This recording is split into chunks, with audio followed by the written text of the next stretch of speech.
Você já se sentiu desconectado de tudo e de si mesmo?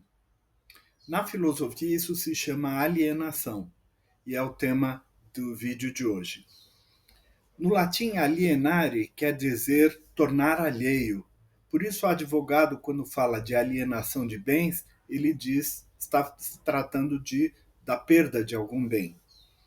Na medicina, no século XVII, ao mesmo tempo que na filosofia, o termo alienado passou a designar pessoas que estão alheias da realidade, ou as pessoas que estão fora de si e, portanto, se referiam a doentes mentais. Nós não precisamos ser preconceituosos em relação ao tema alienação. No sentido filosófico, foi Hegel, no século XVIII, quem primeiro usou o termo para se referir ao estranhamento do homem em relação a si mesmo e ao mundo. Mais ou menos na mesma época, outro filósofo, Karl Marx, usou o conceito de alienação como a parte central da sua crítica social. Para Marx, havia uma alienação em relação ao produto do trabalho na hora que o artesão virou operário. Também uma alienação no processo de trabalho, dado que nas fábricas o operário perdeu a capacidade de planejar ou de conduzir a seu modo o trabalho operário. Se alienou da essência humana, que para Marx era a criatividade, e se alienou de si em relação aos outros. Vamos então atualizar. Lá pelo século XX, nós temos o Erich Fromm, um psiquiatra, que considerou a alienação como uma perda da autenticidade e, portanto, da liberdade de pensamento. Outro importante foi o Marcuse, que tratou da alienação da sociedade de consumo. Tudo isso, então, mostra que o termo alienação é usado com vários significados em vários campos do conhecimento. E tudo que eu estou apresentando aqui é um consenso científico. Vamos levar, então, a questão para as 5 formas de alienação.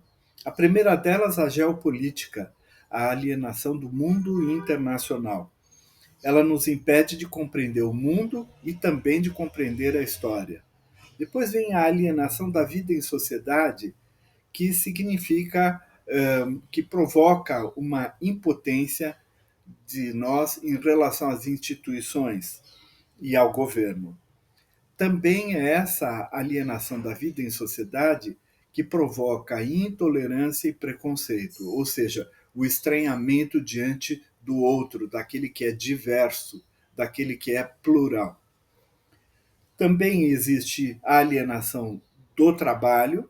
Nos dias de hoje, é o trabalho que corrói os vínculos e as narrativas de vida das pessoas.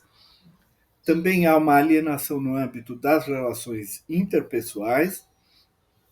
As relações digitais se tornam tão superficiais que a gente vive, então, um momento de solidão hiperconectada. E, por fim, a alienação de si mesmo, que significa que a pessoa perde contato com a sua própria essência, com a sua própria identidade e, portanto, pode até perder o sentido ou o propósito de vida. Vamos agora trabalhar o que isso tudo tem a ver com manipulação. Em primeiro lugar, o noticioso internacional é ínfimo no Brasil e, para piorar, manipulado pelas agências de notícias, como já vimos. O noticioso nacional foca na notícia e, portanto, exclui o histórico e o contexto no qual aquela notícia aconteceu.